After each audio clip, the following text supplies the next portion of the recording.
Amnesty can heal a nation, but only if it balances justice with forgiveness. Desmond Tutu, South African Anglican bishop and theologian.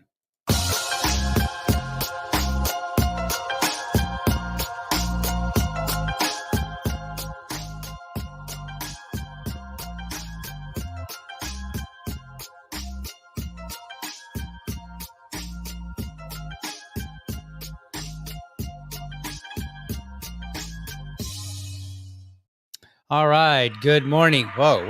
All this applause for me? For me? All right. All right. You guys are great. Welcome to another morning episode of the Liberty Dad Podcast, a discussion on politics and culture. I'm your host, DL, America's most objective libertarian. Don't you ever forget that. If you're tuning in live, thank you so much for giving me your time so early. All right. So, first things first. Um, if you're watching, okay, so I'm seeing some good things in the chat here already. I kind of butchered something this morning. I went into Rumble Studio. I had my stream set up. I set it up about 7 o'clock, and then I go in, and then the button to click on Go Live is right next to the button to close the room. And I just moved the mouse up. You ever have one of those moments where you click on something and it's like, as you're clicking, you just clicked the wrong thing, but there's nothing you can do to stop it. It's like everything's just in motion, and it happens. This happened, and it didn't give me, like a hey, are you sure you want to close the room? It was just like, okay, bye, and I was like, oh no, that was my live stream. So then I had to quickly scramble to get it reset up, double check YouTube, and it looks like people are in the chat from YouTube and from Rumble, so we're good there. So that was just that was my fun little mistake this morning, but no worries, we're back. We've got it all worked out.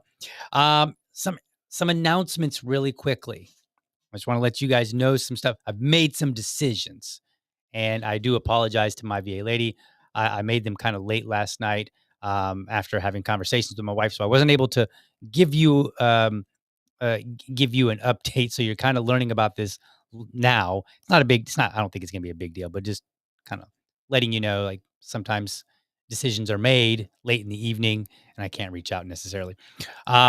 So my wife is getting ready to go out of town, and I had been debating, like, how am I going to handle this? Am I going to go out of town with her? If I am going to go out of town, how am I going to handle the live stream? So on and so forth.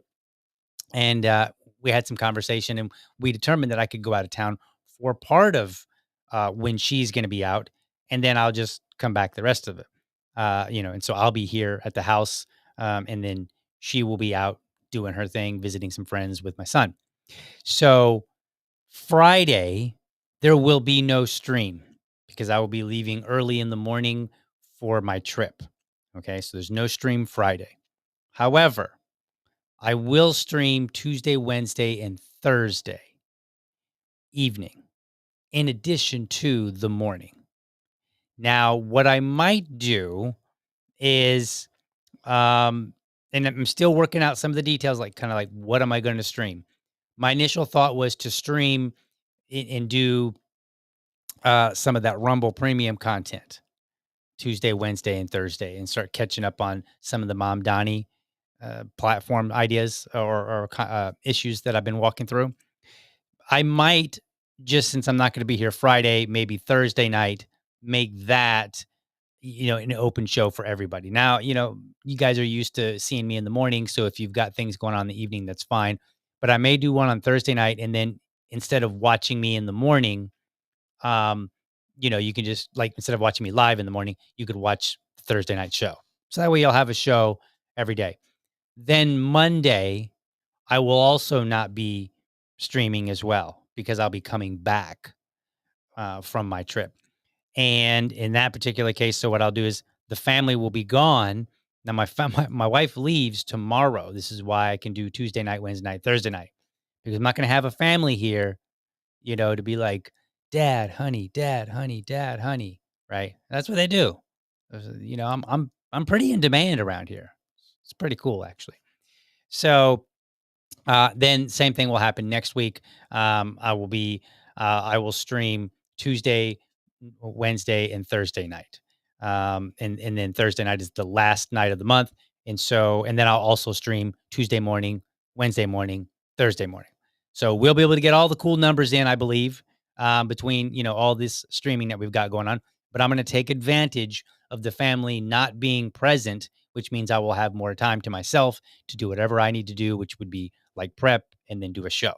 So that's what you can look forward to. So if you're a Rumble premium member, this week there's going to be some additional premium shows. Thursday night should be a show that's basically public. It's open to everybody, and that can be your show you watch Friday morning. I will not be here Friday. I will not be here Monday. So now that we got all that out of the way, let's get into the show. Let's talk about amnesty, okay, or dignity, as it's so called. So let me play this first clip here. This comes from Maria Salazar. She is the representative for Florida out of District 27. I'd have to look it up to see exactly where that is, what that encompasses. But she's a congresswoman. So let's see what she has. This is like a nice little summary that I saw online from her. So let's check it out. And I think that's a fantastic question. They did break the law. They are illegals or undocumented, but they have been here for more than 5 years, contributing to the economy. Those people, someone gave them a job, and they are needed because we need hands in order to continue being the #1 economy in the world. So why don't we do something Solomonic, and let's break the baby into two? I didn't even know Solomonic was a word. If you're not familiar with what she's referencing here, if you're not a religious person, she's talking about the story in the Bible where two women came to King Solomon, and one woman said, "Hey, that baby is mine." And the other woman said, "Well, no, this baby is mine." And in the story, one of the women had a baby, and the other one had it shortly after, but hers died. And then so she swapped the babies. And then the mother with the baby that did not die, figured it out and went complaining. And then Solomon, in all of his wisdom, said, "All right, there's two of you, one baby. Let's cut the baby in half." And then the woman that was the real mother was like, "No way, just go ahead and give the baby to her if that's going to be the case." And then the mother who wasn't the real mother, the one that stole the baby, she was like, "Yeah, that's a good idea." Right. And so it's like this, King Solomon had come up with this great, wise way to filter out who is the real mom, is kind of the gist of the story. So she's kind of relating this to King Solomon. I think what she's just trying to do is say, let's make a wise decision like King Solomon. Because I don't think she wants to cut immigrants in half, nor do I think any element of that story is related to I think she's just like, this was a wise decision because the result was a good idea. We talked about resulting, right? You're like, oh, well, see, these two women figured it out. One woman said no way, the other woman said yes way, and that gave King Solomon the answer. And so therefore it was a good decision. And I would argue that is what we call resulting.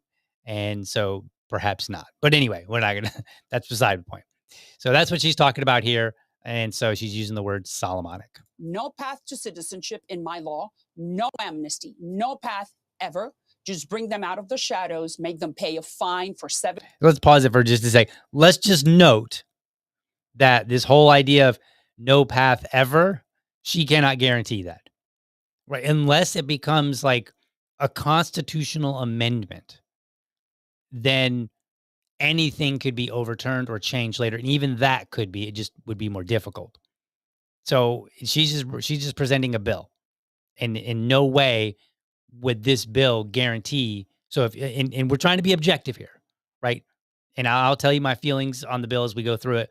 We're not going to really. Well, I'll tell you as we go through the show. I'll tell you my feelings on it.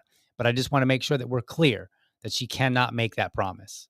There's no way, no how. She could put it in the bill, and then somebody could just literally later, submit another bill that amends the law, and it's not that hard. Happens all the time. So we need to be aware. Years, that is billions of dollars to the Treasury. Make them give us 1% of their salary over 7 years. No federal programs, no health insurance, and then they can go back home for Christmas, They can come back, continue working, buying homes, paying taxes, and contributing to the economy. Okay, so that's basically the end of what, and so you can see it on the screen here, the Dignity Act of 2025. They've kind of summarized it here. Fully operational control of borders and E-Verify. So you get the E-Verify program, which I would be against.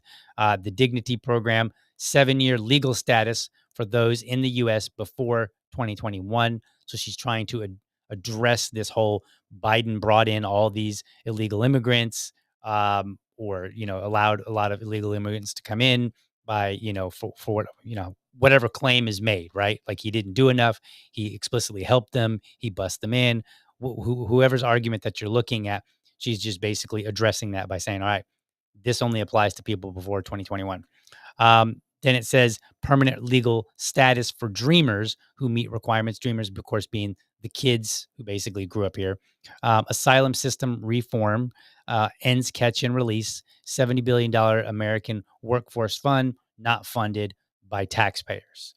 So she's got this workforce fund, or not she, but she's talking about getting $70 billion into this fund. So that's kind of like a nice summary of things.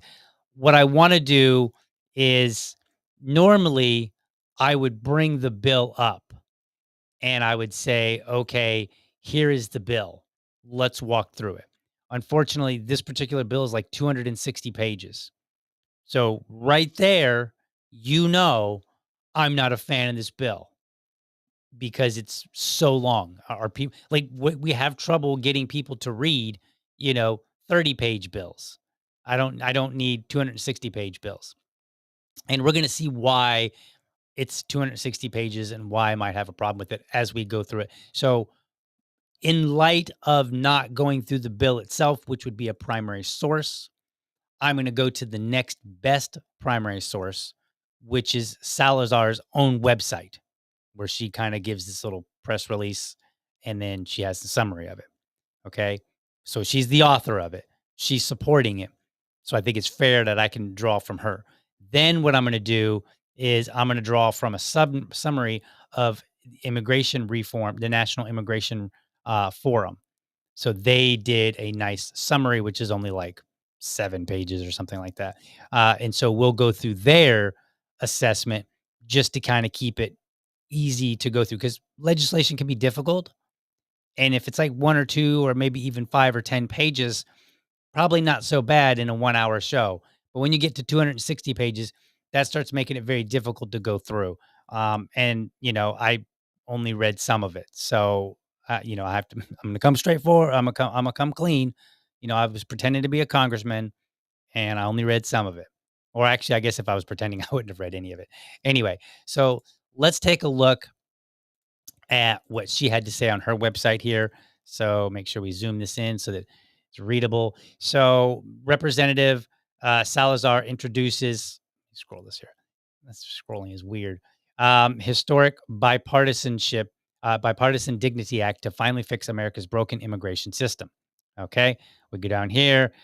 She introduced a new and improved version of the Dignity Act, the Dignity Act of 2025, a bold, historic, and common sense immigration reform bill. Now, right off the bat, can I just tell our lawmakers, please stop saying bold, historic, and common sense. There's probably a bunch of other words, but these are the ones I'm looking at right now. Like, these are just cliche. This would be like you being in corporate America and using some of their cliche. Yeah, and I'm drawing a blank off the top of what some of those are, but there's like a long list of them, and it's like, please stop using these in corporate America. Please stop using these to describe bills.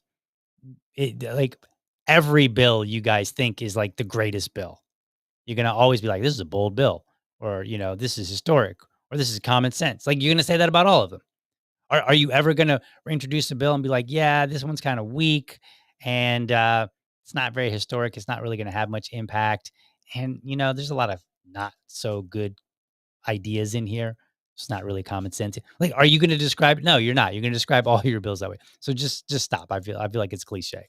Anyway, so she starts off with they're joined by 20 members, of the House. So she's got those list. Most of them are Republicans. At a press conference held at the U.S. Capitol, we'll watch that in a minute. Representative Salazar outlined a revolutionary path forward to fix a system that has been broken for decades. All right. So there's two things going on here. She's trying to fix this system, and she's dealing with the current immigrants. I think those are two separate things. We need to have a debate on what do we want to do with people that are here. Do we want to deport them? Do we want to come up with some other solution? And that should be all on the table to have a conversation about. I know. People are like, the president has a mandate. We already discussed that. He doesn't have that big of a mandate. He barely won. And many like governors and mayors who are Democrats, they won with a higher margin, right? And then Congress didn't exactly flip over. They're still the same, basically the same Congress that we've always had. So this idea that he got a mandate, I think it's just because a lot of people rah the president, and they kind of treat the president as a bigger entity in government than they really should be. Because we give all this attention to the president, what he says, we hang on every word, that he or she says, if we have, some women candidates.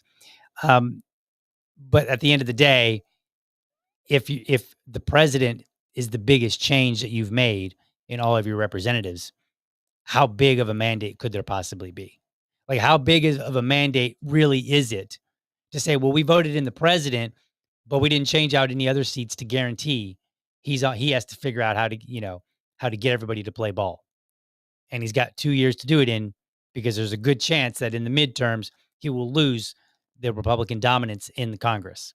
So I'm not so convinced about this whole mandate. All right.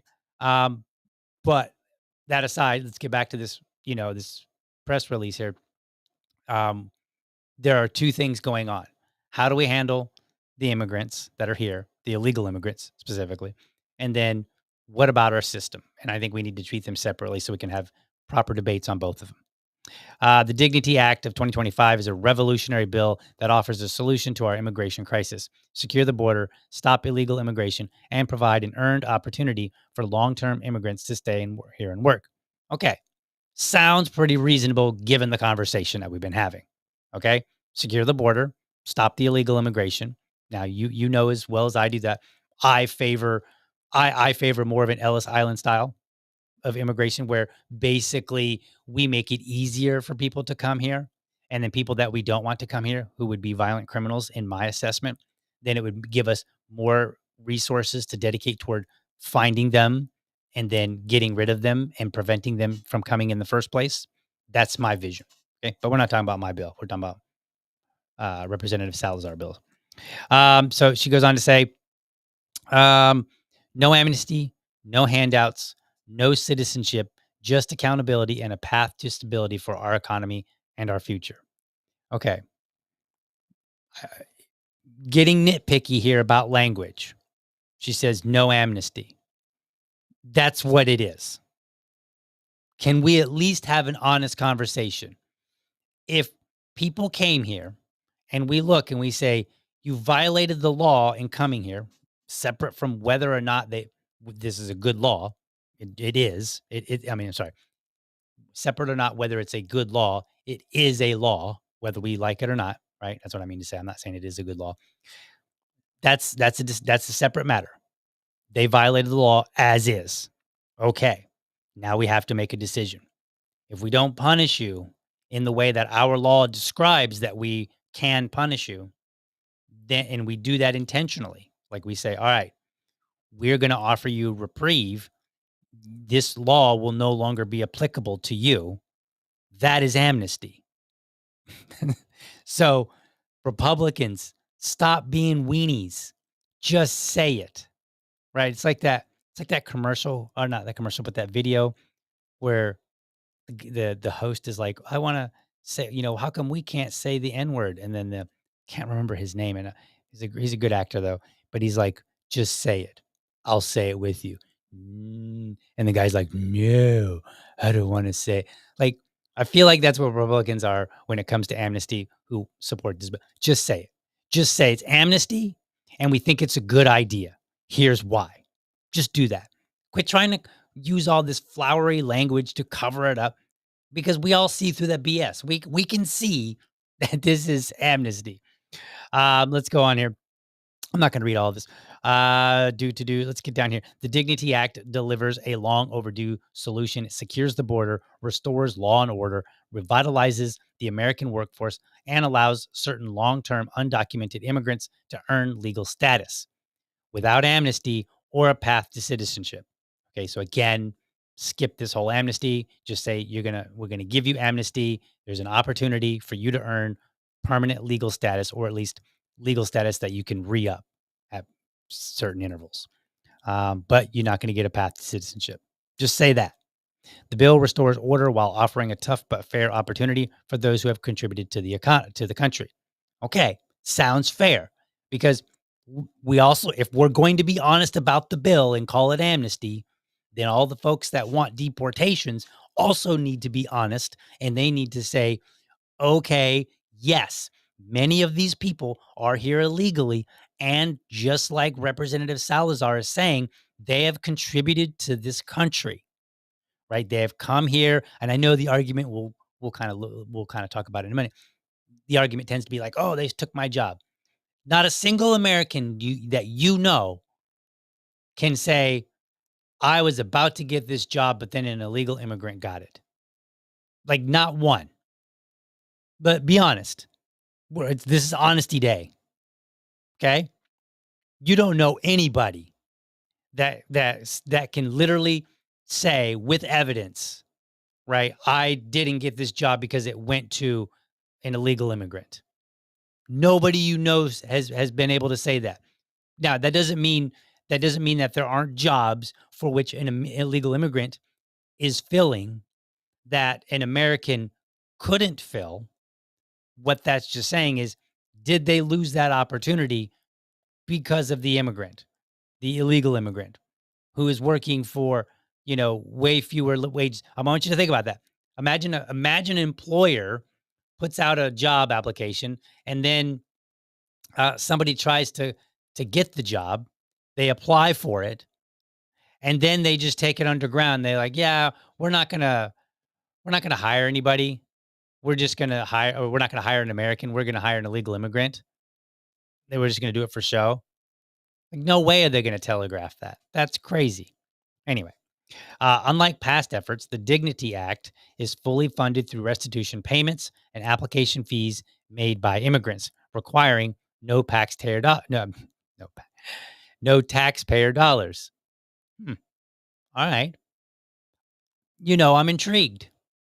Uh, if there is a way to get to a libertarian's heart, it's telling me that you're going to do something and it's going to be fully funded without tax dollars. Now, I'm skeptical whether or not you're going to accomplish that, but that's going to get my attention because I'm like, all right, I'm not a big fan of government. I think government shouldn't be doing most things that it's doing just because it's ineffective, inefficient, and many other words that are negative.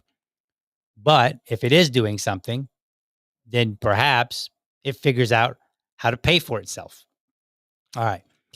In conversations across NY17, I've heard a lot of frustration, both from employers struggling to fill jobs and families looking to reunite with their loved ones, said Congressman Lawler. We must do this by fixing our broken legal immigration system, securing our borders, and creating a fair earned process for those who are already here and contributing. Okay. All of that sounds nice. All of that should be separate bills. You should have one bill that deals with the legal immigration system. All right, we've got some problems with it. We've all seen the map, the one that's like, oh, if you want to come to America, here's all the steps you got to take. And it's like, this huge, bazillion steps on a piece of paper, right? Yes, we need to fix our broken legal immigration system. It needs to be resolved. That's one bill for that. And maybe even separate that into separate bills. Maybe there are distinctions that you could make and say, hey, this is a separate bill, and you could do that individually. Then you should have one that says, okay, how are we going to handle our borders? Do we want to secure them? Do we want to put people on there? Do we want to build a wall, a fence, whatever? Okay, that should be another one that we can have a debate about. Then this last one, create a fair earned process for those who are already here and contributing. Okay, well, if we want to reconsider how we handle the current group of illegal immigrants, then that should be its own bill. and then we can have that debate. And those can and should all be separate. They should not all be in the same bill. That's why it's 261 pages. That's why few people are actually going to read it. And so therefore this hot topic here is there's a bill now for 261 pages that very few people are going to read. And the likelihood of it passing is pretty low anyway. That's beside the point. All right, let's see. What else did you say? All right, key provisions of the Dignity Act. So this is I'm using this as a primary source instead of reading the bill. Border security fully funds modern border infrastructure and enforcement. Okay. Well, if you're supportive of that, then it's got this provision in there to say we're gonna secure the border.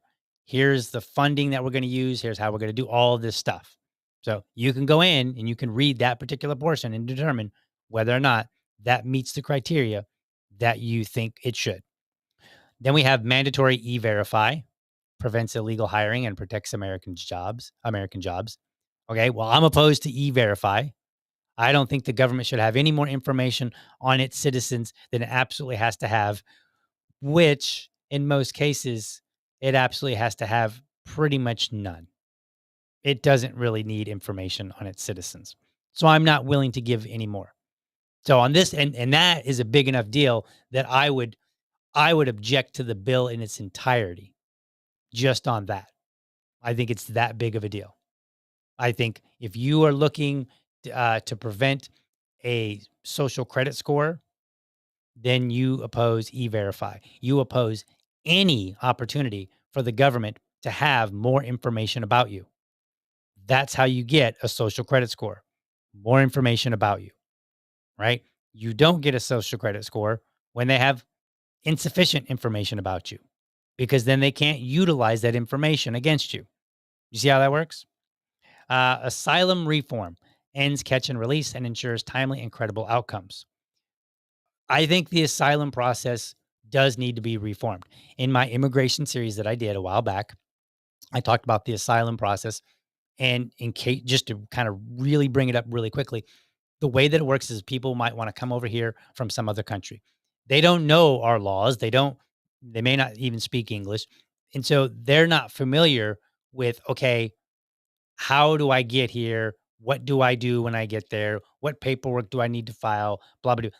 Like they might know, okay, you're supposed to go through a port of entry. And if you don't, then you're an illegal immigrant. So they'll have that knowledge, but they're not going to know the intricacies of asylum versus some other way of coming to the United States. And in many cases, it's just simply easier to claim asylum. So you come here legally, you've got 1 year to claim asylum from the moment you step foot in the United States. So if you claim asylum status after coming here illegally, you can kind of, in a sense, be, you know, be permitted to stay because you'll have a court date. And then at that court date, if you're given asylum status, well, then now you're legally here, right? So and that much I imagine that a lot of people know. So and that's an easy process. So they come here, they apply for asylum, and because so many people are applying for asylum, there's actually a backlog of like 6 months, a year, 2 years, something like that. It's like a long time. So they're like, all right, come back in 2 years, and then somebody's supposed to come back, to their court date in 2 years, and in many cases they don't because well, why bother? You're here now, and seems things seem to be working just fine. So you don't make any changes, right? Whatever. So I do think that the asylum reform needs to happen. Dreamer protections grants legal status and a path to permanent residency. So this is for the younger kids, those who were came here as a really young child, or maybe were born here or what have you. I think this is good. I think if you've basically grown up in the United States, and there's an opportunity for us to say, let's make sure you have a legal status. I think it's a good idea. Now, whether or not all these things should be put together in one bill, well, that I oppose. The Dignity Program, a 7-year earned legal status program allowing undocumented immigrants to live and work legally with renewable status based on good conduct and restitution. So basically paying money. So they're basically saying like you can stay here and you'll be out in the light, but you don't get citizenship because you came illegally. Okay, doesn't seem so bad. We'll dive into that a little bit more. Workforce development expands training, apprenticeships, and education for American workers. Okay, no, absolutely not. That's not the government's job. The government's job is not to train people so that they can go work. The government's job is not to ensure that there are apprenticeships, other than getting out of the way if somebody wants to offer an apprenticeship at their facility. Outside of that, the government should have no involvement. And then education for American workers. Well, I mean, this is funny. We're talking about educating American workers, and yet we're also talking about getting rid of the Department of Education. Okay. And we all know that the Department of Education at the federal level and at the state level and that public schools have done a pretty shoddy job of educating people. So I think at no point should anybody be like, all right, you know what? Let's create a bill and add more education under the role of government. Like they should always, like that alone should probably get sneers and just people be like, what? Are you are you a fool? You want to give the government more opportunity to educate people when in the area where that was literally like the only thing they had to accomplish, they were unable to accomplish it like at a decent rate. Like if it's almost to the point where if you get a good education in high school, in public school, you did it um in how do they say it? Not because of the school, but in spite of the education system. Like, the education system didn't really help you get that. It might have given you a small framework, but you pretty much did the work yourself. That's about where we are with education. So I would never add Republicans, stop doing that. Democrats, if you're gonna do it, don't. Just stop. We need to back out of the education business because clearly the government can't manage it. And the last thing we need is to say, you know what? They can't manage it with young people, but I bet you they can with American workers. No. Legal immigration reform updates visa categories to align with 21st century economic needs. Fine.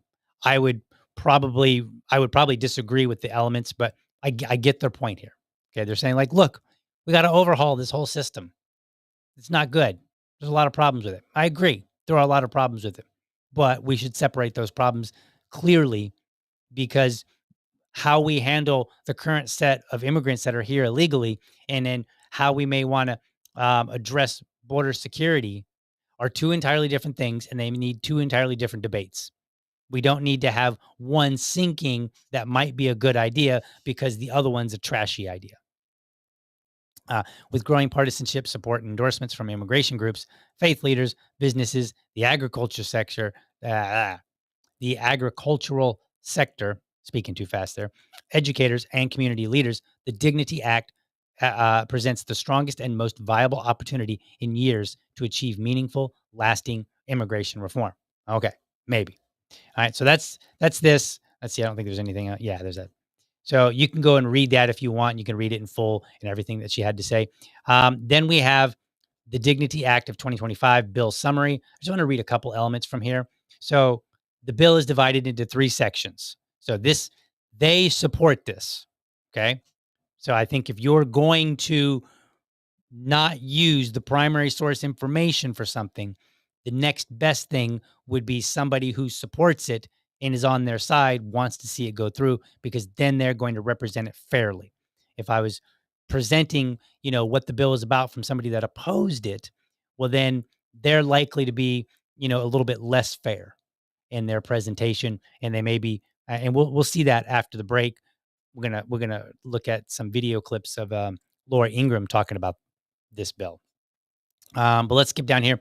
So the bill is divided into three sections: Border Security for America Act, Dignity and American Promise, American Prosperity and Competitiveness. Okay. So these sections are all different. And then if you look in them, you can also see that there's some distinctions. So you've got border security, asylum reform, mandatory e-verify. I think all three of those should be separate bills, completely separate bills. You deal with the border security. Okay. How do we handle the border? Like, you haven't even come into the country yet. That's when you get here. we can have a conversation about asylum. We can have a conversation about E-Verify. But right there, that's one element. Then we talk about asylum. Okay, how does the process work? Do we have enough judges? Do we need to bring in more judges? What do we need to do? Do we need to change the process so we have fewer people applying? Whatever. That's a conversation to have. Mandatory E-Verify, in my opinion, the conversation to have is no. Then you have Dream Act, Dignity Program. Again, two separate things. American Families United Act, Fairness for Legal Immigrants, Employment and Student Visa. These are all separate things. Okay. Now, I know I'm kind of preaching to the choir in some sense, but in another sense, hopeful wishing here. But at the end of the day, if we don't keep hammering at the idea of separating these things into different bills, that will never happen. And so we need to be clear and tell our leadership, I'm sorry, our representatives, we're supposed to be the leaders, our representatives, hey, knock it off. We're going to, in fact, your big, beautiful bill, whatever bill that you think is great and grand, we're going to oppose it until you figure out how to separate them into individual bills. Until you do that, American people should be like, we're not supporting your bills. Don't care how good it is. If it's that great, separate it and we'll support you all the way on the great parts. And then the not so great parts, well, then we'll push back. That's how we should be handling things. All right, so let's go on down the line here. We're going to skip down here. Boop, doop, doop, doop. I want to go to, let's look at this asylum reform. The bill would reform the U.S. asylum system to adjudicate most asylum claims made at the border via an asylum officer within 60 days and prevent the release of most individuals from custody while they wait for a final determination on their claim. That seems fair. I actually like that. I like the idea. Maybe it depends on who the asylum officer is and what their training is, but I like the idea of saying, you come here, we're going to figure out how to resolve your case. You can stay or you have to leave, whatever, right? Or you have to apply to something else within 60 days. That's 2 months. That's far better than some of the 1 and 2 years that we see. Because here's the problem. The longer you have somebody in the country that you might eventually remove, the more difficult it's going to be. The more problems you're going to are going to arise. Like if somebody just got here, a guy just gets here, and then in 60 days we say, "Yeah, sorry, buddy, you can't be here for whatever reason." Okay, well, he's only had 60 days. He hasn't made much of a life. But let's say that he's been here for 10 years and we still haven't really resolved his case. We haven't determined whether or not he should be deported or whether there's some other process that he needs to follow, whatever. Okay. So he's been here for 10 years. By that time, he could have a family, a job, kids are in school. Like now the impact is far greater. So I think if it's really important to us to not have illegal immigrants for long periods of time, then we kind of owe it to our own selves to deal with this more efficiently. This should be a high priority. Whether or not I like all the ways that they do it, like they've got established 3 humanitarian campuses. I mean, we got Alligator Alcatraz. We've got like a second one brewing. We've had camps before. They didn't work out so well. If you look back, I think in one of my episodes, I talked about one of those camps and how, and this one was in Mexico. It was the Remain in Mexico Act, and how people were under threat. That's, of course, because it was in Mexico. Perhaps if it was in the United States, it'd be better. But again, even the United States, we don't really do so well with these kind of camps or campuses or whatever you want to call it, right? Kids in cages for like the last 3 administrations. Okay. So hiring USCIS is required to hire at least 300 asylum officers to assist in expedited asylum determinations at humanitarian campuses. I mean, if you are going to expedite the process, that's probably going to be a necessity. All right. So then that would be a good point for, and we'll see it here later. Representative Salazar indicates that this is fully paid for by immigrants. Okay. So they're the ones that are paying for it. Taxpayers are not. Sounds attractive. I'm skeptical whether they can pull it off. Let's see what else they got in here. Dude, I should have highlighted some of these things. Mandatory e-verify, I already said. I hate that. Criminal provisions, illegal reentry, increases criminal penalties for unlawfully reentering the U.S. from the current max of up to 2 years in prison to up to 10 years in prison, in addition to the monetary fines. Okay, so if you are deported and then you re-enter illegally, that's a felony. And they're saying, okay, instead of being in prison for 2 years, you're going to be in prison for 10 years. If that person got deported because their case just didn't work out, right? They weren't a violent criminal, but their case didn't work out. Then they come back and then they get caught. We're going to pay for them for 10 years on the taxpayer dollar. So if they're not a violent criminal, perhaps that be part of it. Like we say, okay, are you a violent criminal? Then maybe we lock you up for longer. Have you, done significant property damage? You you burned a car in a protest. Did you do that? If you did that, to jail for you, or maybe we deport you to a prison. I don't know about all that. But point being, I think we need to be careful about who we're talking about locking up for 10 years. Because if your only crime was coming here without permission, I don't know that I want to pay for you for 10 years, as opposed to maybe there's an amnesty program that would work better and make you, keep you as a productive member of society. At the end of the day, let's be honest, at the end of the day, coming somewhere illegally does not necessarily disrupt from you potentially being a productive member of that society. There are millions of people here illegally who have not committed any other crimes. However, they are working and contributing to our economy, to our country, right? They're being, good visitors, I guess, if you want to call it that way, right? They're being good, otherwise being good. So I think we need to be careful when we start increasing prison sentences. I only want to increase sentences for people who are violent criminals. That's if we do it at all. We might also say, hey, we're just going to keep deporting you and then, mark you that you can never come here and get your citizenship. Maybe you do that. All right, let's see what else we got here. Do dignity and American promise. The bill incorporates a version of the DREAM Act. So I think this is where they're going wrong, which allows young undocumented immigrants who were brought into the U.S. as children and have lived in the U.S. for most of their lives to obtain legal status.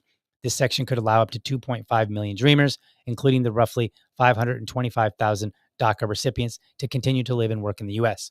Now, I think this should be a separate bill, but I could see where you might incorporate this particular element and say, okay, specifically children that have been here. But again, I think it's easier to say, I think it's easier to separate the bills and have a better conversation about whether or not we support them. Because we may want to work through the details of these particular portions of the bill and work them out more to our liking. That's the point I'm trying to get to. Let's see what else we got. Dignity program. Honestly, I don't even like this. I don't even like this phrase dignity. It's just another one of those buzzwords that they try to use to make it sound nicer. I think we should, and maybe that's what we need as Americans. Maybe I'm just, the way that I look at things and, trying to be objective and all that. Maybe I intentionally set myself away from being swayed by these words. But I think that, stop using words like dignity, bold, and historic and all these. Just tell me it's an amnesty program that you think is going to benefit our country better. And then tell me how. And then tell me what provisions that it has. That is enough for me. Let's see what else we got here. American prosperity and competitiveness. The bill updates aspects of the U.S. legal immigration system with an aim toward protecting family unity, reducing backlogs, and improving employment-based opportunities. So again, separate bill. Okay. And it's not your job to improve employment-based opportunities. That's not the federal government's job. It's not even the state government's job, nor is it a local government's job. It's not the government's job at all. So we need to tell them no. See, these are the kind of details that go overlooked when you cram all this stuff into a bill. Let's see what else here. We're just skipping through it really quickly here. Let's see, employment and student visas, again, separate bill. Let's see, download resources. Okay, that's the end. So I'll put this in the show notes. You can go read this through. It's a bit long. I didn't want to read the whole thing on the air because it's a little dry to read. But you can get a good idea of what this bill is about and whether or not you would be willing to support it. Now, to be honest with you, it's probably not even going to get out of committee. Right. When they get it and they send it to a committee, that's what happens. That's the process. The process is somebody drafts a bill and then it is determined which committee needs to view it. And then it goes to committee and then the committee chair can prevent it from, ever leaving committee, or they can help it along. Then in the committee, they can make changes that are amenable to the bill's author, or they could make changes that the bill's author says that's not it. That ruins the spirit of what I was trying to do. So a lot of things could happen in committee. I doubt that it's going to ever leave committee. I presume it will get there, but I don't think it's going to go any further. Okay, so let's get into before we get into some comments, I do want to play Salazar's press conference. So let's watch. I'm probably not going to say much. It's only like 3 minutes or so, but I'm not going to interrupt repeatedly. Moment, and I would like to thank all the members, 20 total, Democrats and Republicans who have joined us as original co-sponsors, in this fight. It takes a lot of courage to step up and say that you want to be part of the solution, especially on the issue of immigration, one of the toughest in the country. So I would like to express my deepest gratitude to you all, specifically to Veronica Escobar, who is my co-sponsor in this bill. My message is that the economy is the most powerful engine, our economy, the most powerful engine of prosperity mankind has ever known. We just signed the big, beautiful bill ushering in a new, modern era for American greatness. Okay. Now, if I'm being objective, since I oppose the big, beautiful bill on many grounds, I'm just going to say, if you mention that in your press conference, like, number one, you're probably just pandering to make sure that you can try to get as much support in Congress as you can. Like, I said I liked your bill, right? But also, I feel like if you are willing to say that, then maybe your judgment skills need some work. Just saying. I feel like you're trying to pander to other Republicans. You're definitely not pandering to me. I can tell you that much. But then I also question your judgment. But there is one shadow still looming over the economy: our immigration system. That's why we're here today to introduce the Dignity Law. Dignity is not amnesty. Yes, it is. I mean, they're two separate words and they have two separate meanings. But what she is proposing is, in fact, amnesty. Dignity is not, the government should not be legislating anything on the basis of dignity, ever. Dignity does not grant path to citizenship to anybody. Dignity is the Solomonic way to fix a 40-year problem. Okay, that's a fair argument to make. Hey, we've got this 40-year problem. We haven't really resolved it. We've had multiple bills in the past that have tried to offer some sort of amnesty. They didn't get through. This one hopes to, be better than the rest of them and get more momentum. I feel like probably not, but that's the gist of it. Okay? But I think she's correct. There is a long-term problem that we still haven't really addressed. And I think we should address it item by item by item in separate bills. Last week, we in Congress, through the BBB, we allocated $150 billion to secure the southern border. But the truth is that we still have over 10 million people or more working in construction, hospitality, agricultural, dairies, fisheries, slaughterhouses, who are undocumented, but who are not criminals. Okay. So what I want you to do, what she just said, just hold that into your mind for a few moments. After the break, I'm going to play a clip, and that portion is going to be a bit more relevant. I'll remember. I'll help remind you. But if you can, just kind of just a little spot in the back of your mind there, just hold on to that, where she's laid out all these different industries, and then she said, you're not criminal, or undocumented is not criminal, or whatever. human beings invisible to the average American, but without them, we will not have food by this Friday. Yes, they broke the law, but someone gave them a job because they needed those workers. Workers who are still needed today. All right. She is making a point. They are working, right? Like this is, like when people say, oh, what if this company goes bankrupt and then everybody gets fired and there's no jobs? Well, if you're performing a service, then presumably that service is still needed. So even if something happens to, like, say, the company, that service was meeting a demand somewhere. The demand just doesn't go away because maybe the company goes bankrupt or because we deport, millions of people. They're meeting a demand. So she is correct there. And I think it's wise to say, okay, that demand has to be met. How will it be met if we deport them all? Is it that simple that we're going to get a bunch of Americans to come in and fill those jobs? I'm skeptical. I don't believe that's the case for a bunch of reasons. I think largely because number one, they can't afford it. I think you would get, if you did get Americans in there, you would get far fewer. So let's just say you deport, let's just make up a number. Let's say you deport 5 million people. Okay. Well, 5 million people were making what? $1 an hour, $2 an hour. They're making far less than what an American would be able to negotiate or make at a minimum from our own government's minimum wage. So let's say the minimum wage is $7 an hour, and they were originally paying somebody $1 an hour. Well, now they're going to have to pay $7 an hour, but there's no law that says, hey, you just had 100 workers, but they all got deported. You have to hire 100 American workers. There's no law saying that, nor should there be.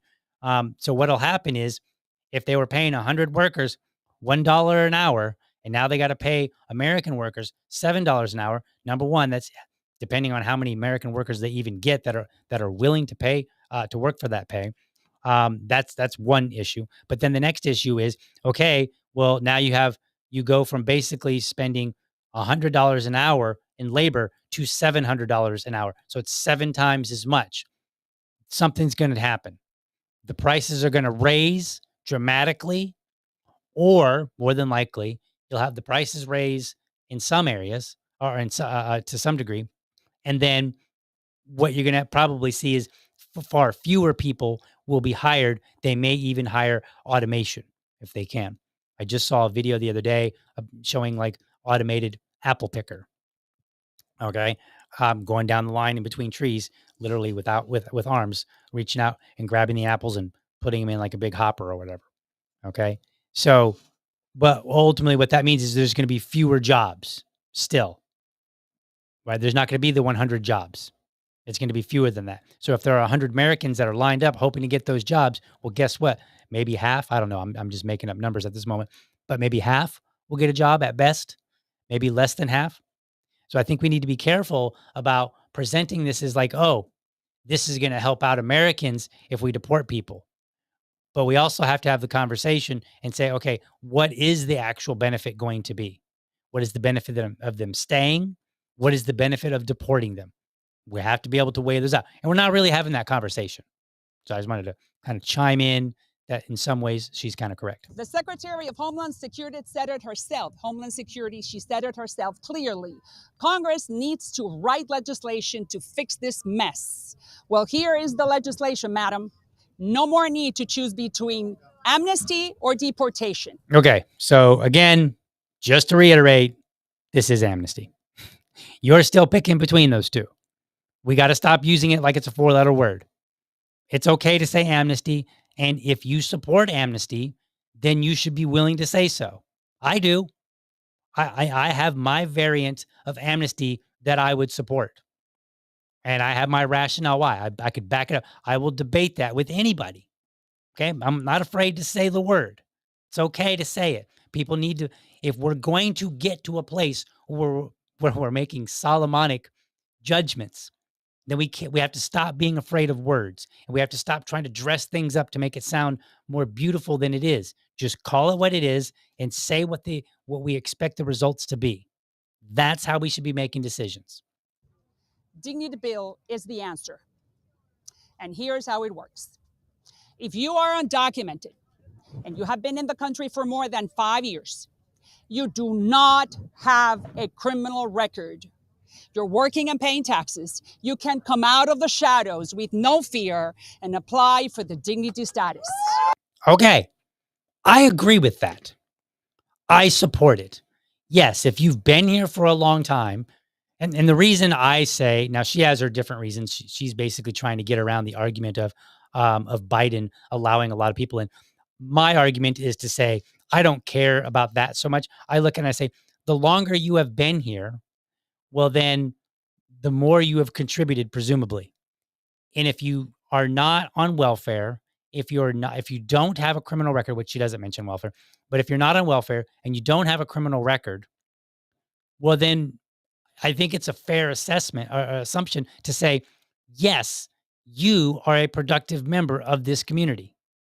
If you've been here for 10 years and you haven't committed crimes and you're not a leech, then yeah, what else are you? There's only one thing left, really. Otherwise, how are you surviving? I mean, I suppose you could be like, I'm surviving by living on my friend's couch and he pays for all my bills. Okay, well, in that case, I don't really care either, I guess, if your friend is okay with that. It seems like an unwise decision, but whatever. Okay. But ultimately, you're not being a drain or a drag on the American people or our society. Okay, fair. So I support this portion.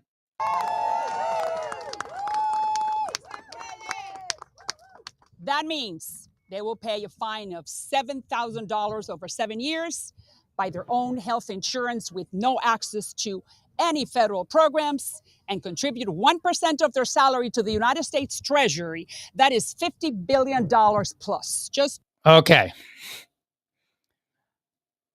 The $7,000 fine. Here's my problem with this. If you came to this country and you didn't get permission or you overstayed a visa, right? You came in legally, but then you overstayed.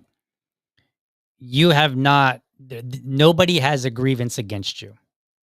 The government is never a victim. And what we're doing here is we're paying the government $7,000 over 7 years. Now, if they want to say, hey, this is for the time and energy for, all the paperwork and administrative stuff and blah, blah, blah, all that. Cause hey, we're now going to document you. We're now going to do this. We're going to, whatever things that need to be done in government so that you are considered a legal resident. Maybe they need to print you an ID card. Maybe they need to, I hate to say this, put you on a list somewhere like, hey, this person came forward. Jose came forward. He is from, El Salvador. And he's been here working, not committing any crimes. Like his only crime was coming here illegally, but he's otherwise been a productive member of this society. He's going to have a legal status, but he cannot become a citizen. All that has to be documented somewhere, right? Like, so if all these provisions get put into place, somebody has to be able to look this up and say, sorry, Jose, you cannot apply for citizenship because you applied for the Dignity Act because you were an illegal immigrant. You're more than welcome to be here, but you're not able to be a citizen. What's up, little buddy? Oh, thank you. So I lost my train of thought there. So I'm okay with a small fine. 7,000 seems like a lot, but if you can show me that the 7,000 is paying for the government to ensure this process goes through without a hitch, well, then it makes sense. Somebody has to pay for it. I shouldn't pay for it. I should not have to pay if you came here legally and now you are going to get some sort of a card and some sort of a status that says, hey, you can be here and you won't get deported. I shouldn't have to pay for that. You should have to pay for that. You came here, right? Just as if you came the legal way, you would have to pay whatever monies are involved, right? I wouldn't have to pay for it. So I'm kind of okay with it. It just depends on what the money is going toward and how much it is. Then she gets on, hey, you should have health insurance. Okay, I think that's fair. I don't see anything wrong with that. Like, hey, you want to be here? We want to make sure you have your own health insurance. Why? I'll tell you why. Because if you are an illegal immigrant and you need some sort of care, there's a chance that you'll go to the emergency room because they have to treat you. right? And then you leave and you may or may not pay that bill. That bill might get paid for by taxpayers. So, yes, I agree with that. This will keep people from abusing our medical system when they need some level of healthcare. Then, by the way, if they have insurance, it'll make it easier to go find Americans who are doing it because they're not any better sometimes. Beside the point. Then she said, contribute 1% of your salary to this fund or whatever. And I think that's supposed to help pay for the American Worker Fund. No, absolutely not. Not just taxation is theft. Okay. And I am not taking people's money unless that money is owed for some sort of service that they got. Right? Like if you got a service and you try not to pay for it, then yes, we should take the money from you.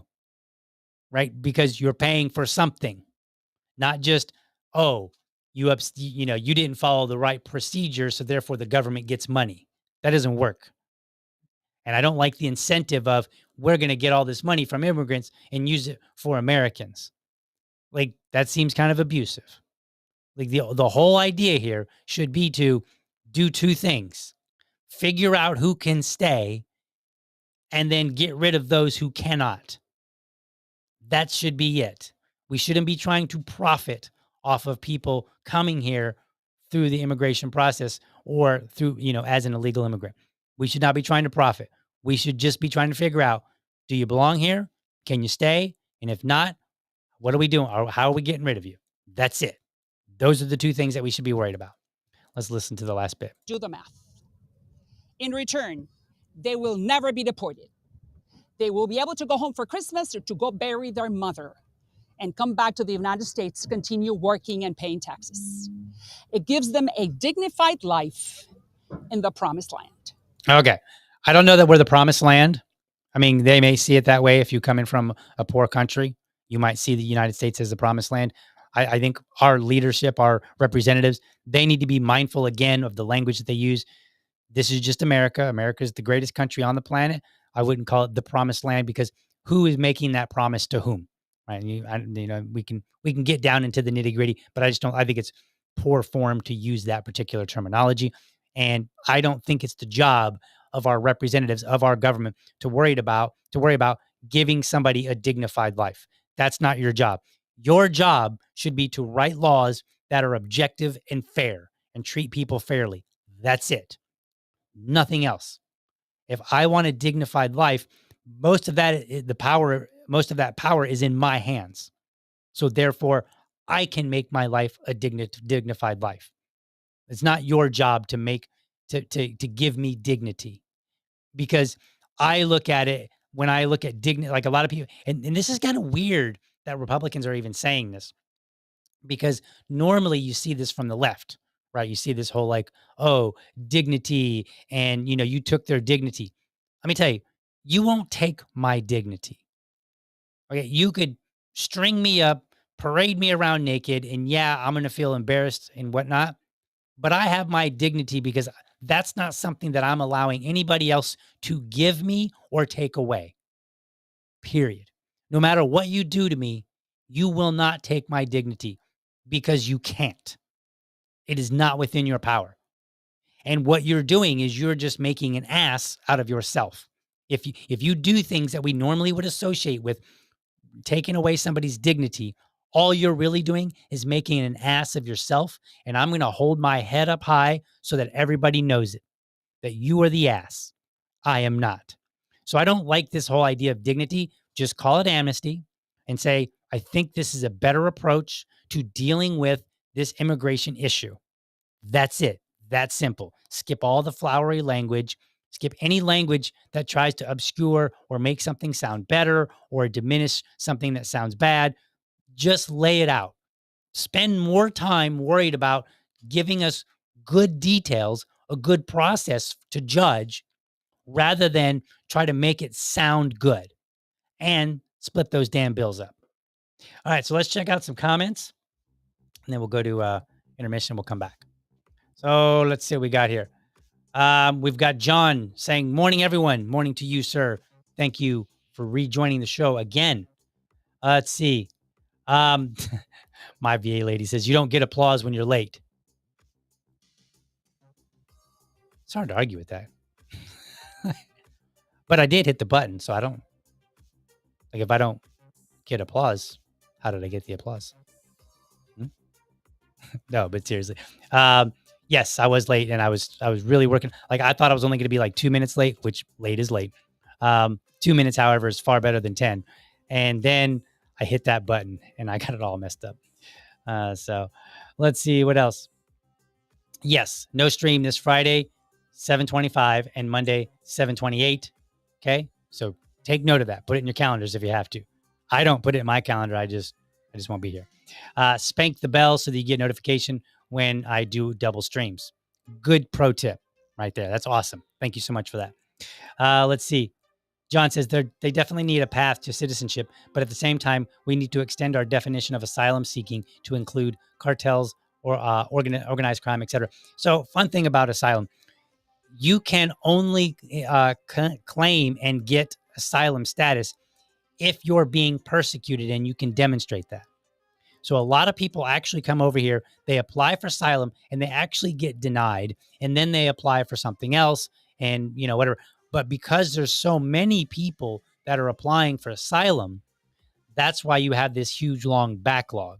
So I don't know what you mean exactly by including cartels and organized crime, because I suppose if you're in a cartel, then you might hide that fact. And then you might say, yeah, I'm being persecuted, but you have to demonstrate that. And, so you can't just be poor. You can't just say, hey, I want a better life or whatever. You can't even say, I want to get out of the gang. I don't think. Pretty sure that, like, if you said, I'm trying to leave this violent cartel, but they're going to kill me, I need asylum. That'd be a good question to find out. But I would think that we would say, no, you don't get asylum because you're literally part of a violent criminal organization. Let's see. Kagela says, new and improved versus old and lousy. Pretty much. That's how a lot of these recycled bills end up being. They're like, oh, this is a brand new bill. It's so much better. And they've made like some minor change. And you're like, okay, but it's overall basically the same thing.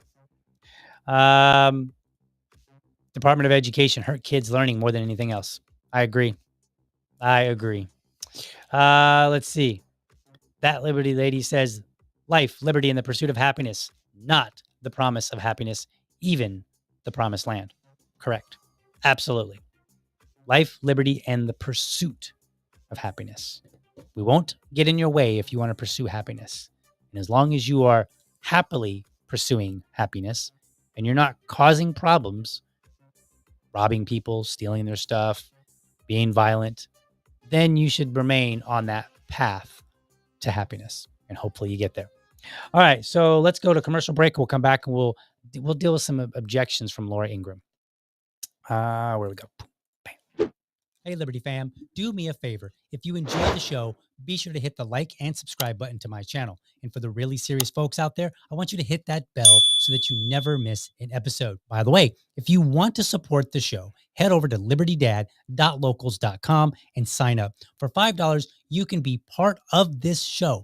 There, I'll engage supporters of the show. We'll discuss topics that you want me to talk about, response videos that you would like to see, or anything related to the show. And I'll even have a monthly subscribers only episode. By the way, I'm always looking for dads to join me for Dad Talk. That's my series where I invite everyday dads on to talk about what's important to them in the context of being a dad. No argument, no debate, and dads choose the topic. It's my way of raising dad voices. If you're a dad or you know a dad who has something to say, let's get connected. Episodes air live on Friday mornings or Friday evenings, whichever works best for dads. All right, let's get back to the show. All right, so I've got some objections here that I saw from Laura Ingraham, and I thought, you know what? It's been a while since I've done some big media personality. Usually I draw criticisms and commentary from social media, usually from X, and so I figured, let's do something a little different. So I'm going to play these clips. I'm not going to blur them out, or maybe I should. I don't know. What do you think? I guess maybe I will blur them because I am going to, I'm streaming to YouTube, which has a tendency to not like it. So we'll put the blur on and we'll just listen to it. So here we go. Scam Scamnesty returns. That's the focus of tonight's angle. Scamnesty. Oh, you guys are trying to be clever. Okay. As predictable as mosquito bites in summer, the pro-amnesty lobby is banging the drums again. And this time, the effort is led by one of the most unappealing figures in the House GOP. Okay, so is that a dig at her as another woman? She's the most unappealing. What makes her the most unappealing?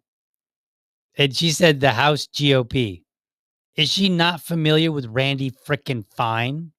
I think he's the most unappealing person in Congress. Probably the entire government that I'm aware of. I think he's a vile individual. And so she's like, this person's the most unappealing. But why? What makes her unappealing? Is it her looks? What does that have to do with her bill, by the way? I don't know. Let's listen. Human dignity is one of the 7 pillars of American conservatism. For that reason, Mr. President, the eye of history is upon us. So we saw a portion of this press conference. I didn't play the whole thing. This is the portion where she addresses the president directly. And so Laura Ingraham is playing that part. I just played the more important part of like her discussing, what she's trying to accomplish. Some of the most shameful moments in our past as a country relates to how we have treated immigrants who are not criminals. I mean, she got a point. Remember World War II? Internment camps, the Japanese? Like that was a pretty shameful moment in our history. And these people, many of them were Americans. Some of them may have been immigrants, and some, like who became Americans or maybe were on the way to becoming an American, or maybe they were just regular old immigrants. But that was pretty shameful, right? I wouldn't call it necessarily Native Americans, like how we treated them. That was definitely shameful, but I wouldn't call that under necessarily the umbrella of immigration. But it is how we treat other people that are not like us. And that was pretty shameful. Black people, had them in slavery. That was pretty shameful. Again, not really. I mean, I wouldn't call that immigration, even though, at the time people were coming from Africa and, not coming like as if they were coming up voluntarily, but they were being brought from Africa to here. I don't know that I would call that immigration per se. But again, it does kind of fall into this umbrella of how we treat people who are not us. And so we got a bit of a checkered past. And we are in one of those moments. If we get this wrong, future generations will pay the price in shame. Okay. So if we get this, you know what she just said? She said, you're on the wrong side of history. That's basically, and I hate that phrase, but you don't know that. Future generations might be like, yeah, they didn't go far enough. I don't know what future generations are going to say. Just because we did some bad things in the past doesn't mean that what we're doing will necessarily be looked at like those bad things. It might be, and it might not be. So again, I think the Republicans are spending more time trying to craft their rhetoric around this rather than just tell us, how is this going to benefit everyday Americans? Like, how is my life going to be better? How is my country going to be better if we pass this legislation? And yet we can't get that. Like, just tell me where in the bill that you say this, you get this passed. Guess what? Here are the effects that you can expect. Tell me that, and we can have that debate. If you get this wrong, you have no dignity. So insulting. I don't know that I would call it insulting per se, but I just criticized it. So I suppose it's fair that she criticizes it as well. So that's my first clip. Just kind of wanted to lay the foundation. So when Maria Salazar did the press conference, she did it in Spanish and she did it in English. Okay. And then I played part of the English and then left out the part where she addresses Trump directly. And she's kind of basically like, you've done this and you did this and you're a great, blah, blah, blah, blah, blah. Pandering to the president, basically. I just got to the meat that we wanted to hear. So this next clip here is this the one I'm thinking of? No. So we'll get to that one next, but let's watch this. We're going to watch these in order. So, boom. Now, she was joined by these House Oh. Republican members: Mike Lawler, David Valdeo, Dan Newhouse, Mike Kelly, Brian Fitzpatrick, Gabe Evans, Marlon Stutzman, Don Bacon, he's retiring, and Young Kim. And on the other side, a gaggle of radicals in the Democrat Party. Now, I got a clue for you, and this is to the GOP. If you're on the same side of an issue as the open borders fanatic Congressman Salud Carbajal, you know, that guy who fed info about an ICE staffer to a wild mob, well, you probably need to rethink your alliances. Okay. No. Number one, showing somebody someone's business card, that's not doxing them. That was kind of like this whole big deal. Like, oh, you dox somebody. Like he just literally showed a business card. You know, business cards are handed out. Hi, I'm so-and-so. Here's my business card. Right. So, and I have my reservations on whether or not you can dox a public employee. I mean, because how often do people say, I would like your name and badge number so that I can file a complaint? Well, if we don't know who a person is, and let's say they're acting bad, objectively bad, how do we file a complaint if we don't know who that person is? So I don't know that you can really dox, a law enforcement agent so much. But let's talk about this oh, this person is radical. And if you've got bipartisanship with them, you're on the wrong side of an issue. Not necessarily, because that doesn't address the bill, Laura. That's what we should want to know about. Is the bill a good bill? If you believe it is not, then tell me why it's not, instead of trying to play character assassination games. And it's basically what she's boiled this down to is guilt by association. Oh, this person's associating with you, must be guilty, must be bad. No, that is not how we look at things objectively. And that's not how we're going to get good, meaningful legislation, which I think would be very few. But again, the point being here that we should want to know what the bill does, whether or not it's going to be a good thing. Does it meet our needs? That's it. I don't want to hear about whether the person is unappealing. Like, even when I did my review of Randy Fine, I despise him. I think he's a terrible human being. Terrible. Absolutely vile individual. Yet, I managed to walk through his legislation and say, well, this one I kind of agree with. This one I do not agree with. Here's why. And I made my agreement and my disagreement entirely separate from whether I think he's a jerk. Right? But Laura here just seems to think that just saying, hey, this person's a bad person because they're unappealing, whatever that means exactly. And look at them, they're on the wrong side of history. Oh no, that was the other way around. They're on the they've got support from the bad team, basically. So therefore, it's a bad bill. She's not addressing the bill. So when all these congressmen don't read bills, Laura Ingraham is part of the problem. Why? Because she's not reading them. She's not talking about the bills. She's not doing her job, in my opinion, as a commentator to say, I've reviewed your bill in some capacity and I have questions about the bill. You need to answer for it before you say yes or no on either your bill or a bill that you voted for. Like, we can't hold them accountable if we're not talking about the friggin' bill. Now, this next clip is where I think it gets a little interesting.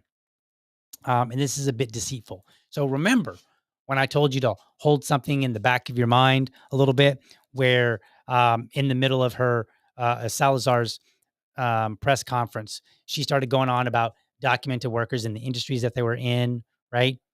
I want to play something for you. Just watch this clip.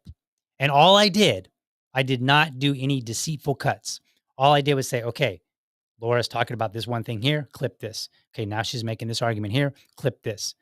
And you can go, it's only like 7 minutes, so you can go find it. It's in the show notes. You can go watch the whole thing. I didn't take anything out of context, but I want you to listen to this. Now, at one point, Maria Salazar unwittingly refuted her own kind of underlying point that millions of illegals deserve a pathway to legal status because they're already integrated into American life. Otherwise, who do you think she's talking to here? Okay, so pause that for a second. So she's like, she refuted her own point.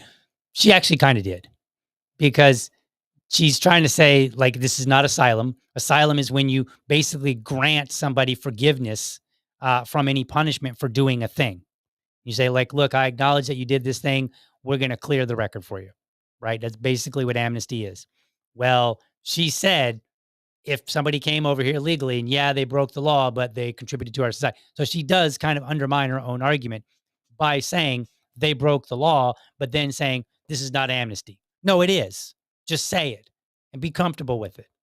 Like, Republicans are afraid to say the N word, even though they want to desperately. And they seem to be almost as afraid to say the A word, amnesty, when they should just, if you need to say something, then say it. Be bold.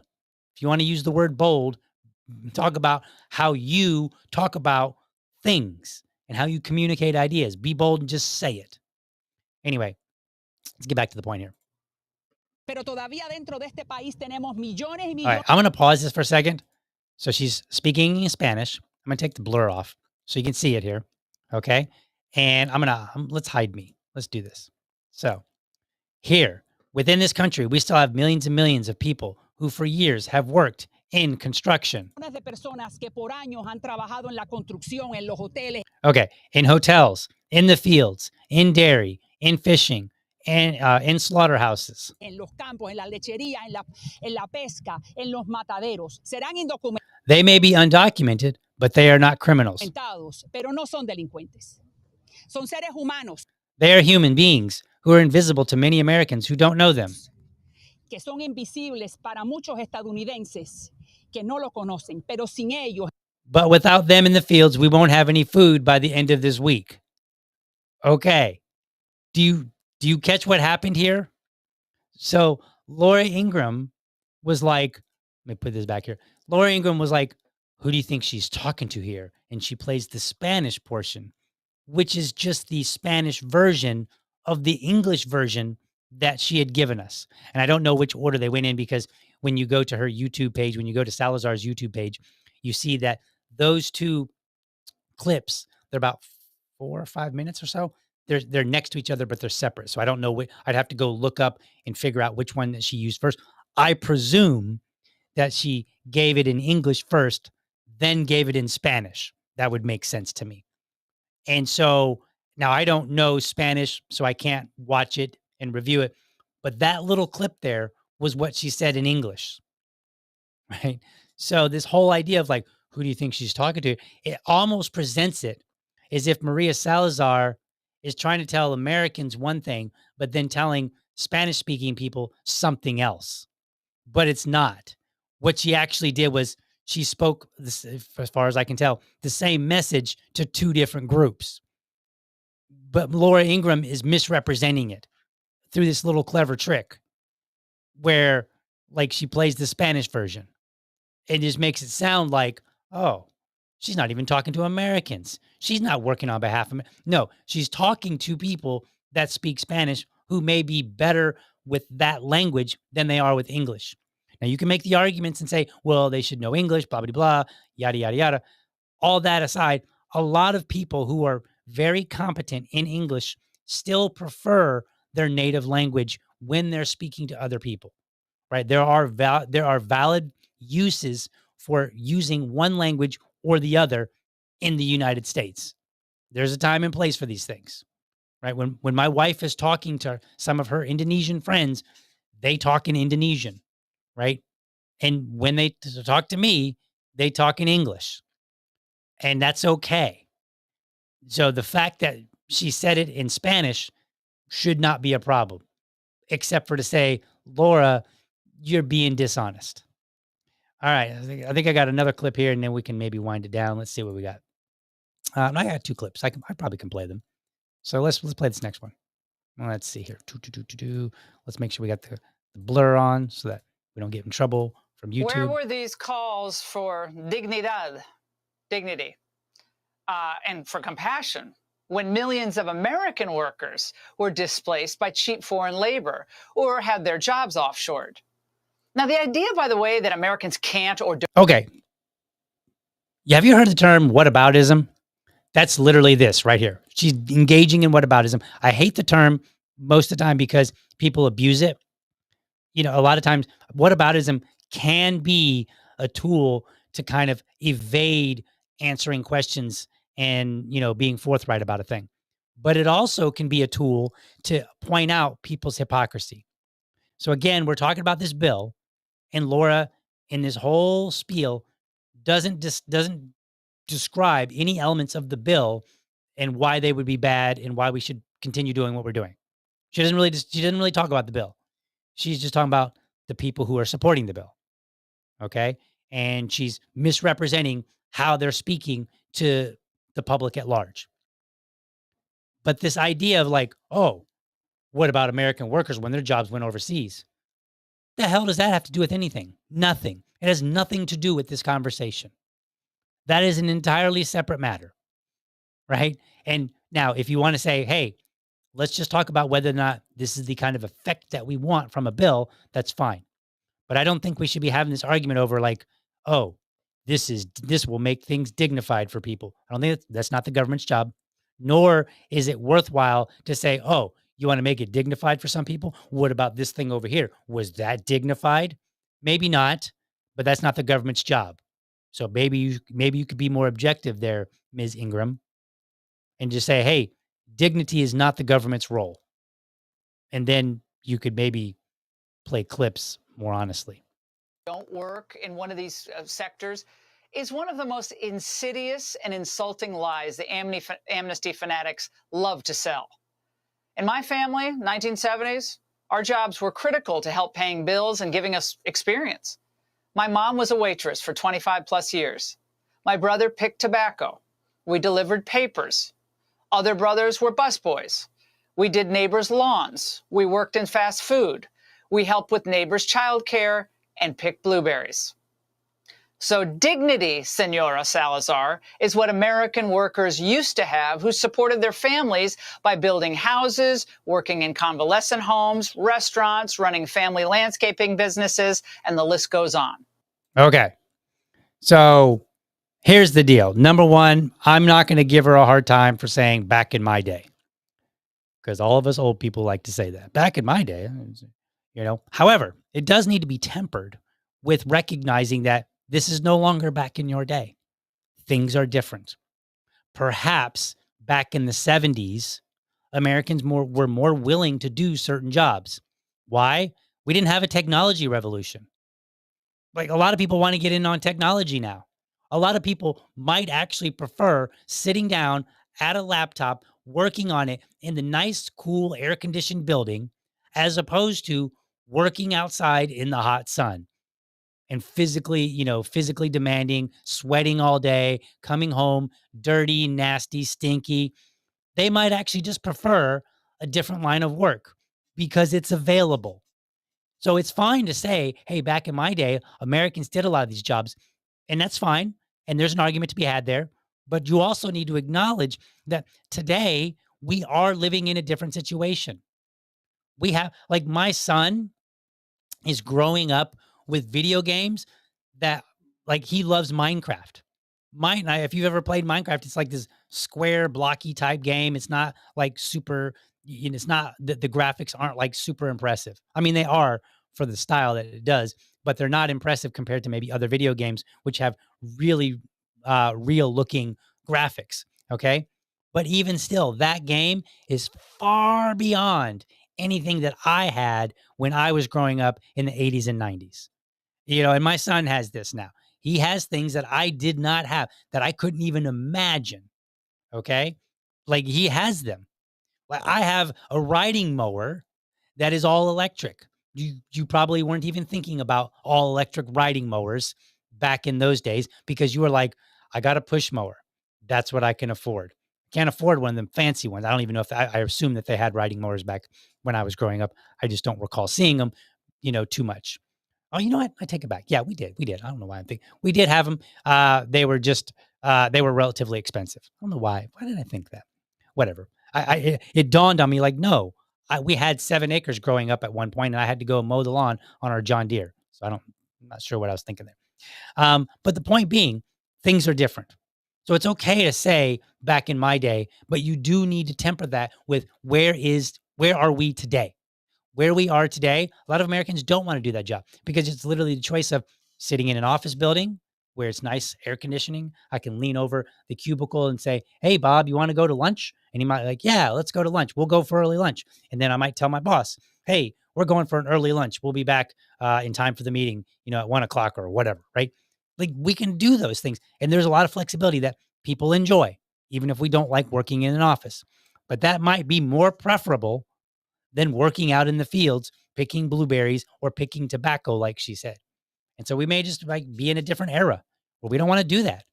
Okay, well, the job still needs to get done. So I don't know that she's making a good argument there, but I'm not going to hammer her too hard on the, back in my day. Let's go to the next one. This is the final clip that I have, and then we'll get some comments and get the heck out of here. And so this one, this is another framing issue. Let's listen. But right now, Trump's border policies are working. Deportations are picking up, albeit they're nowhere near as fast as they should, but that's going to change. But it's not nothing. There's a lot of people gone. A lot of really bad people are on their way out. Okay. So she's like, a lot of really bad people, okay, are on their way out. I mean, we haven't seen that so much. We've seen a few cases here and there. Some of them were more clear cut, and you're like, yeah, that is an objectively bad person. And then some of them you're like, I don't know, government. And then there are some where you're like, this person wasn't bad at all. They shouldn't even been on your list. Yes, there have been some of those. So is it working? I would say it's not working. And she just acknowledged, hey, it's not working as fast as we'd like. So she's still providing cover. Let's continue.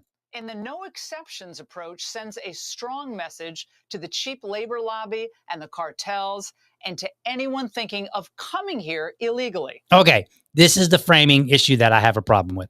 So she said the lobby that wants to pay people less, then you have cartels, and then what'd she say again? Let's back it up a little bit. Let me back it up a wee bit here.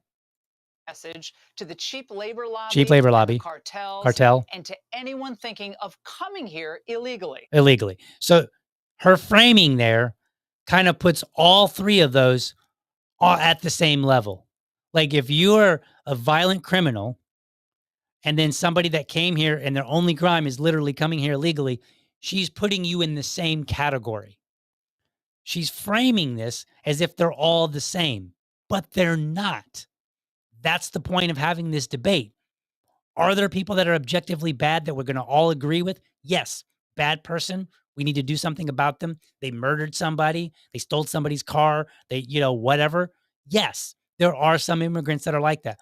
Are there many, many more immigrants who have done nothing of the sort? Yes. There are many. They are not the same. We should be treating them differently.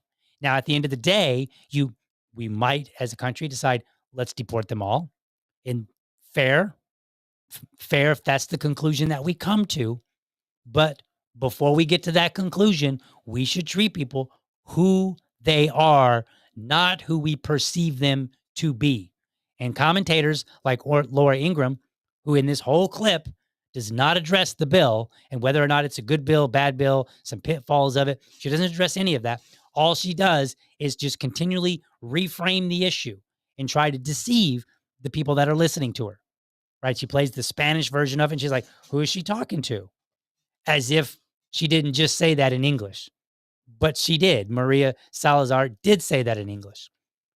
So, and presumably, since I don't speak Spanish, I have to say presumably, because they're about the same length, she said the same things. She said it in English and then said it for the Spanish-speaking folk. I'm okay with that. There's no obligation for it.